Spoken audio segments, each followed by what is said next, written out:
Our first speaker is Adam Krakowski. Where is he? Oh, there he is, coming from the back. And Adam is working for the Vermont Historical Society, doing a research fellowship right now on meeting house restoration. So his focus has been on historical buildings. And he told me that he was working to conduct a historical barn census for the state of Vermont when he came across a hop house, or a hop house in Derby. And then immediately he fell in love. And so he's done a really great job at collecting the history of hop production in Vermont. And we thought that you folks might be interested in that. And so here you go, Adam. Thank you. Well, good morning, everyone. I guess the first question I'm going to ask everyone is, what do people know about the history of hops in Vermont? Was it big? Big. Yeah, it was. It was actually in the 1800s the second largest producer in the U.S. of hops. It's something that people...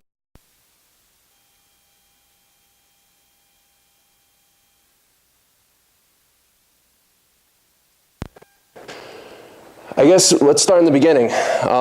Hops came to North America on the Endicott Expedition, which was the first supply expedition to the Pilgrims at the Massachusetts Bay Colony from 1628 to 29.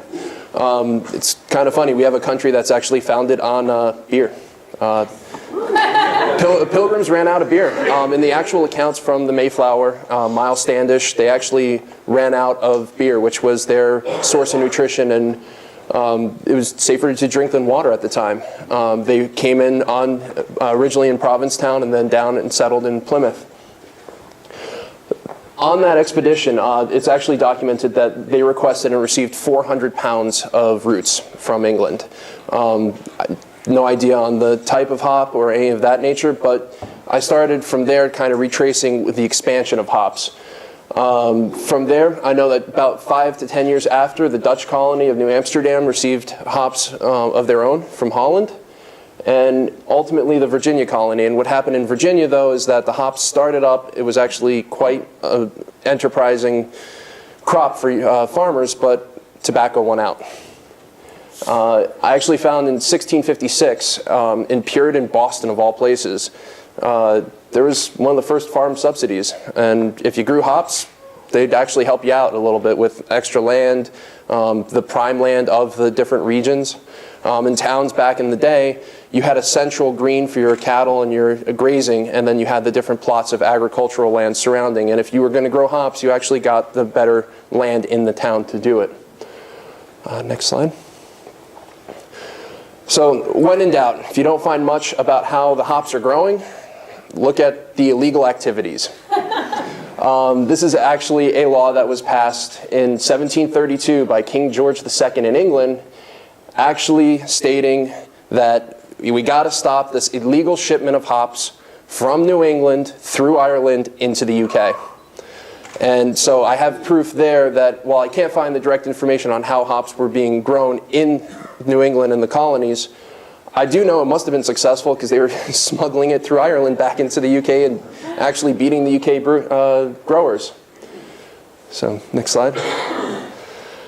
The original hop district in the early 1800s was actually refers to 4 states: northern Massachusetts, Vermont, New Hampshire, and southern Maine. At this point, they are the largest producer of hops as a cumulative group. New York comes into play from what I found in records about 1820 to 1830 is the first documented major commercial growing in New York. What I find, though, is that after 1845, Vermont was producing so much hops that the entire New England states combined couldn't even match Vermont's output.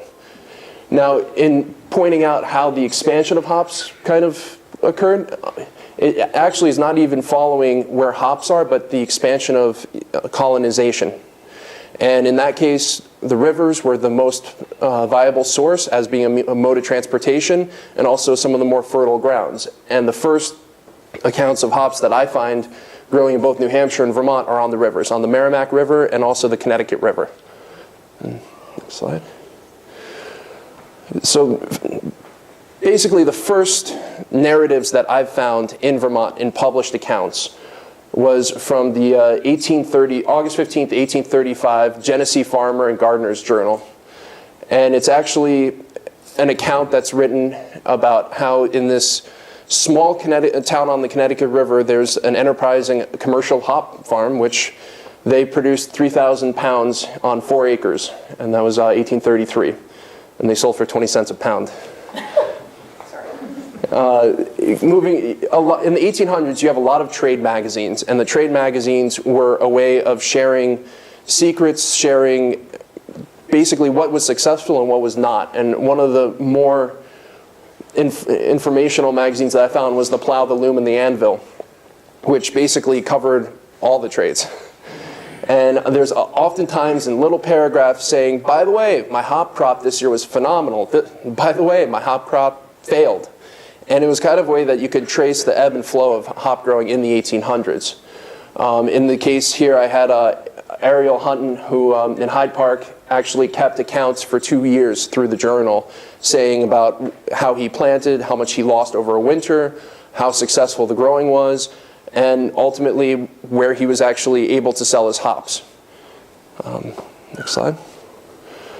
So let's focus on Vermont with over the century of the 1800s. Pretty much 1840 is the first real account of where hops starts to make an impact on the growing. Now, if you look at the numbers between 1840 and 1850, it just exploded. At this time, in Vermont, there was the merino wool cash crop, if there's any way to put it. And this was a way that much money was made in Vermont by raising a merino sheep for their wool. Ultimately, that trade kind of fell apart, and there was a void for a cash crop in Vermont. And hops was the way that it found its niche, and it just exploded. Ultimately, it peaks in 1860, right around the Civil War. It's its second largest producer. New York is exponentially much more in production, but Vermont is a distant second. But then the third grower that was starting to come into play was about 3 times less than Vermont's output. So it had a hold on the market. By 1910, there's 0 crops in production in Vermont commercially. So it just completely disappeared. Next slide. Why do you think there were so many more hops grown in Orleans County and what was the other one? I think Windsor County. Was there any? Basically, climate. From what I found is that the irrigation was a huge problem, and the Connecticut River water was a valuable source. And also, you have to understand just the changes on the land. Up in the Northeast Kingdom, one of the biggest things, the trades that happened was wood and timber. What happens when you cut all the wood down? You don't have that resource anymore. Does anybody know about 1816 in Vermont? It was actually called the Year Without a Summer, or 1800 and froze to death was another reference I found in journals. That 1 year alone killed all agriculture in northern Vermont. There were accounts of snowfall in June and July. It froze every single month of the year, and that was mainly due to the volcanic eruption. I believe it was Krakatoa, or it was in Indonesia. There was a volcanic explosion, and if anybody is familiar with The Scream, the famous painting by Edward Munch, that's actually from 1816, and that was kind of the thoughts of the era. So, historic hop varieties. I found in a trade journal in 1890 documented photos of every single variety that at that time was known to that one group. The biggest problem that I did find is that the same hop could have 5 different names in 5 different places. And it was sometimes Joe's hop, Mike's hop, Bill's hop. It was the same hop. What I have up here is an example, Bennett's early seedling hop that I found. And the reason that I put it up there, I actually found a lot of references that this was the first hop to be harvested usually, both in the UK and in New England. Unluckily, I can't definitively say that this hop was in Vermont. It's kind of, everybody said they grew hops, but not what type. I have here Mercer's hop. And Mercer's hop is an important hop in the research I found, because I found accounts in 1890 that this cultivar was around for the last 150 years. I don't know if the modern name or if it's still at this point a variety, but I found it interesting that this one hop was used in the same sentence as Saz, which has its roots in the 1500s in Germany, and also in Goulding Hops, which I'll get to. Next. I have actually here an image of Fuggles. In the 1890s, there was references in England specifically to Fuggles hops, which was a bit earlier than what I had found in USDA guidelines, actually. This was Old Jones's hop. And what was interesting about Old Jones's hop is that it appeared a lot in the English journals for brewing, that this was a favored hop variety. And next slide. And then I actually have an image from 1890s of the cluster hop, which establishes there that cluster hops were, currently I have 5 cluster hops growing, and it could very well be along the same lineage as what was grown over 100 years ago. Colgate's hop appeared rather as an interesting example. I found both references in the UK, but specifically in the Finger Lakes region of New York. And next slide. And guess what? Everyone here is Goulding hops. All 6 of those were considered Goulding hops. Goulding hops was actually a sign of quality and not of an actual cultivar. So under that umbrella, there were numerous hops. And in the case now where we have East Kent Goulding hops, that's a specific cultivar, whereas back in the 1800s, it just meant if you had Goulding hops, you had some of the better hops growing. 1895, a brewer's guide that I was able to get a look at actually said that there were 257 varieties of hops. Again, this could very well be 10 varieties of hops with 257 different names. It's hard to find a definitive example of what they were. So I actually found these in an 1850s Harper's Journal article, or Harper's Weekly, about the different ways you can grow hops. The most common way that I found in Vermont that were documented, mind you, this could have been a very rare occurrence and it was documented, but I have to go by what I can find in journals and sources, and it was actually the tent method of growing. And it was said to be one of the better ways for the use of space.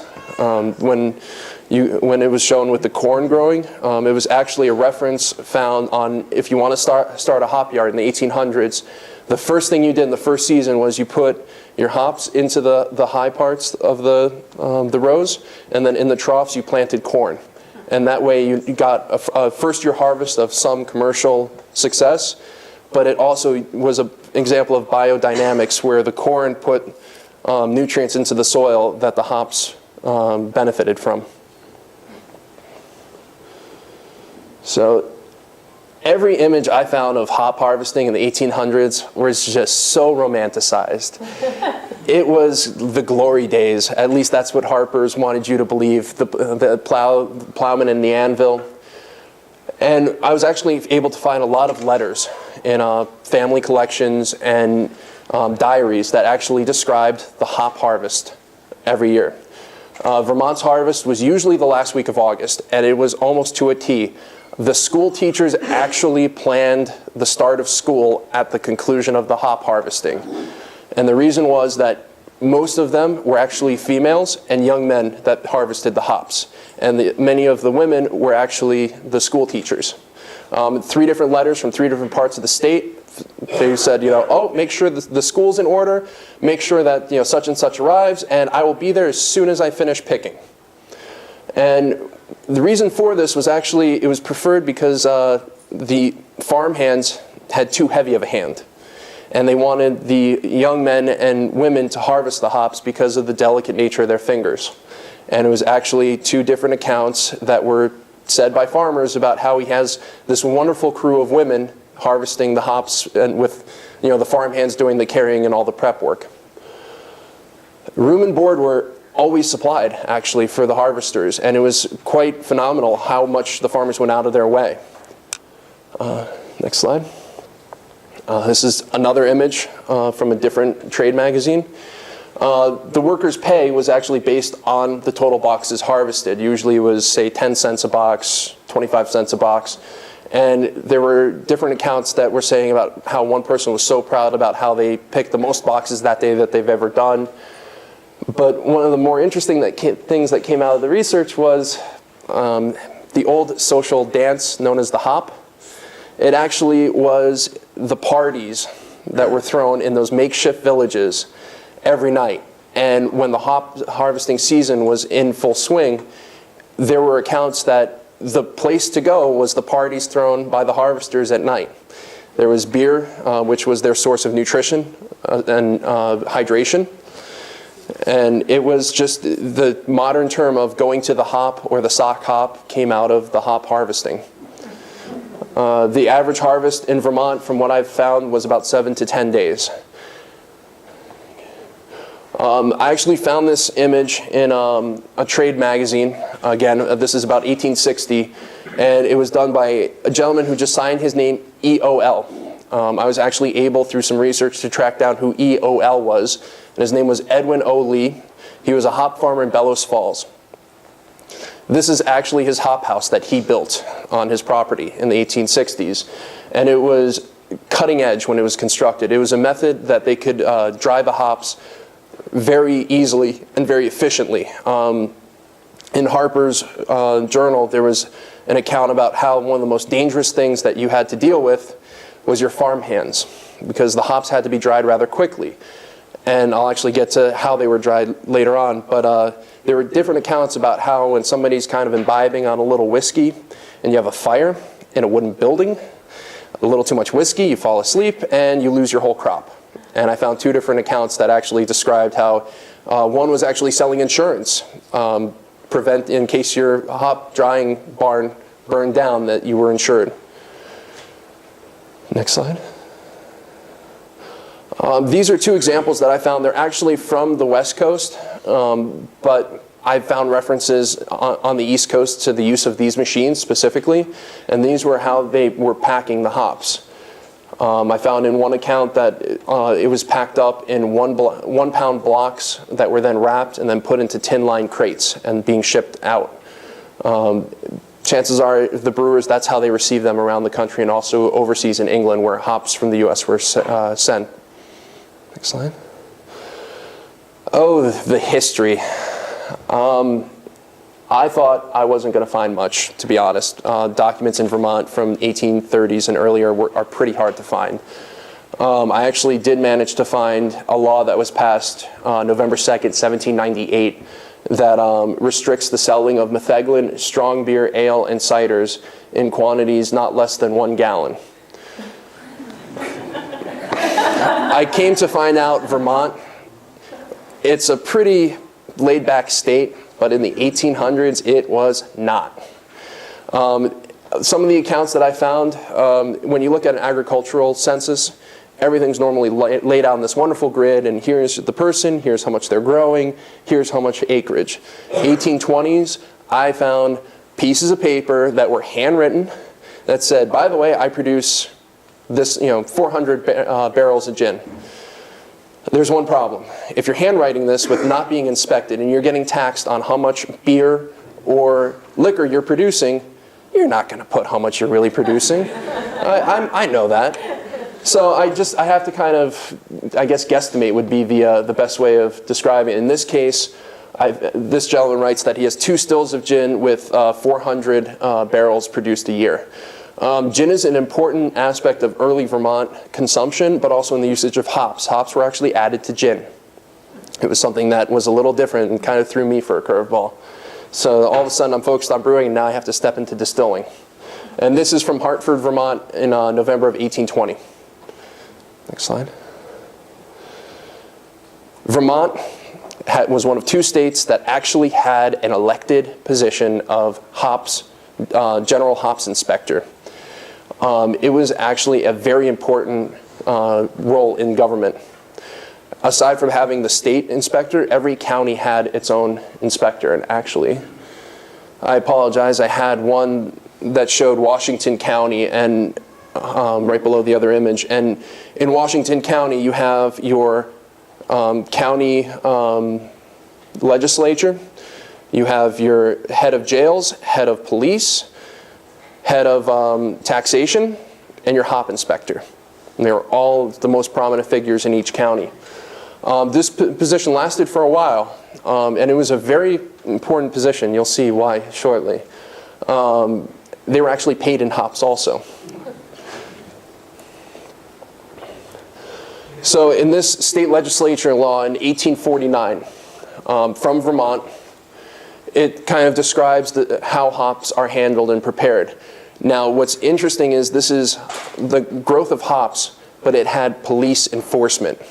So if you did not follow the law, it wasn't that you got slapped on the wrist, you actually dealt with actual fines and going in front of a court. In the case here,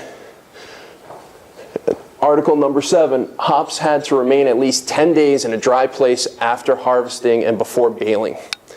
And basically, the officials could, for lack of a better term, audit the farm, catch you not drying for 10 days, and then fine you. Or in one case, they actually went to court over it. And the reason being was to set up a uniform method that the moisture content of the hops was relatively in the same realm, so that when you got paid by the weight of the hops, you weren't shortchanging. In Vermont, there was something called first sort hops, second sort hops, and refuse hops. And in the case of the first sort, from what I could gather, they were the highest quality, the most aromatic hops, and the key term was aromatic. So by my judgment, I'm assuming that they were probably for the finishing of the beer, the aroma hops, the late addition, whereas the second use was strictly for bittering. Refuse hops, I found numerous stories about what you did with them. They were fed to pigs.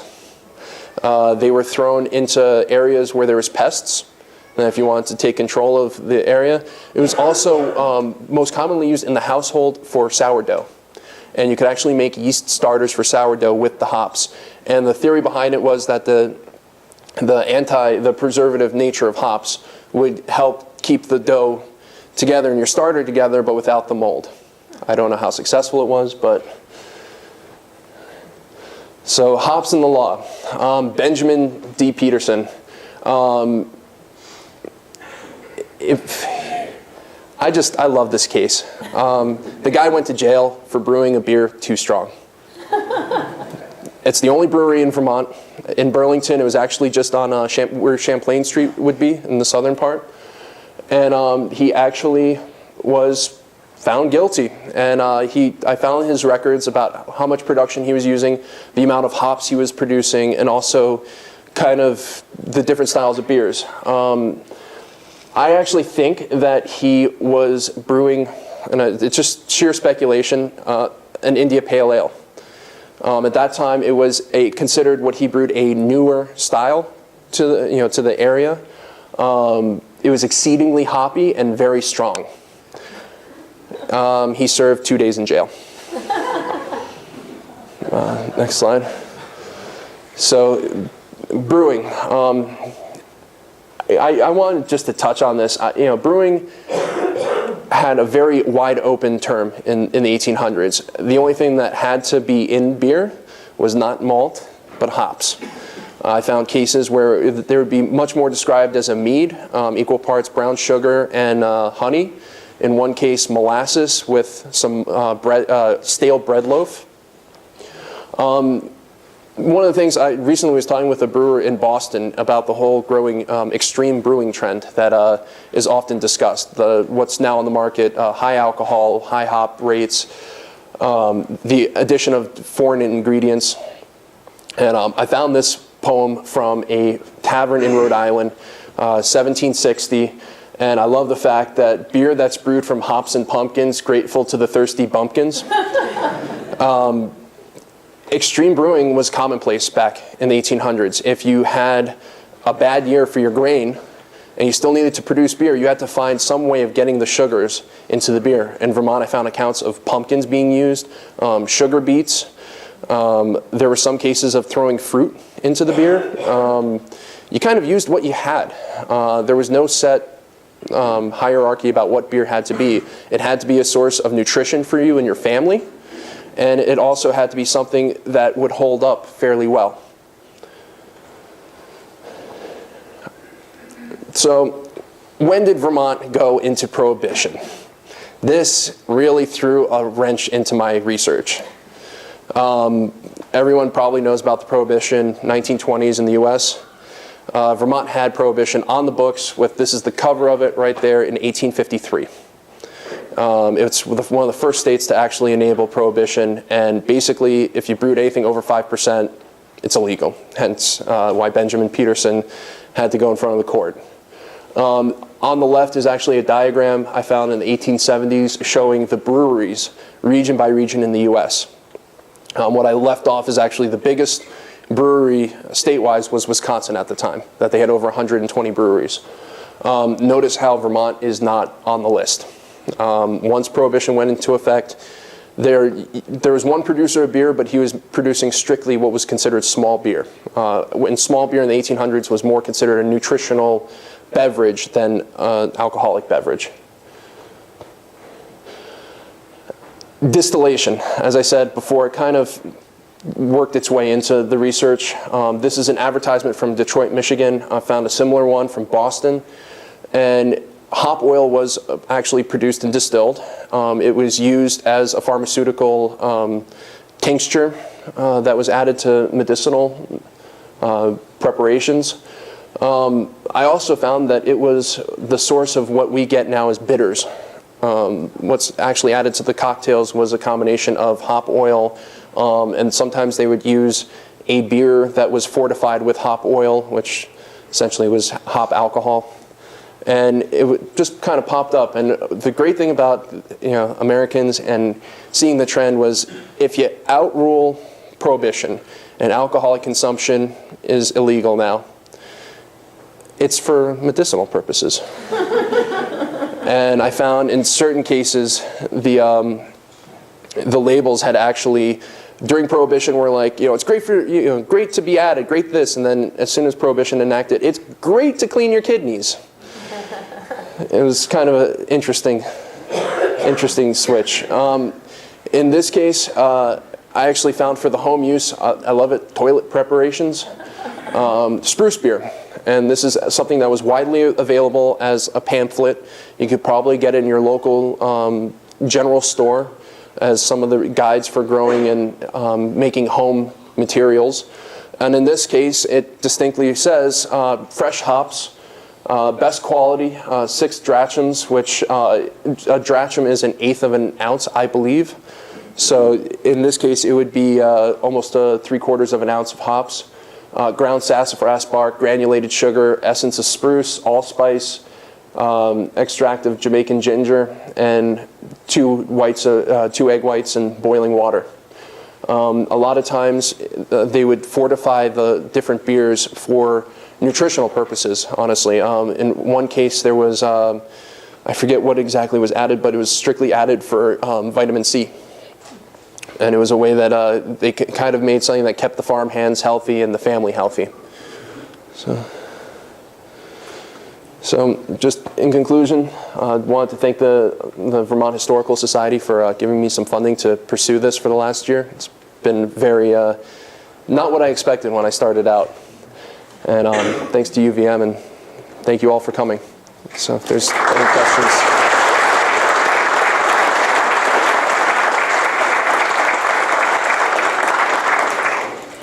Does anyone have a question? We'll take a couple of questions. It's a pretty fascinating story. You said it all. We're all jazzed because we can grow how many 18,000 pounds? No, the largest was New Orleans with 250,000 pounds in a growing season. So we're all over it. So there's a history there. So let's hope. Great. Well, thank you very much.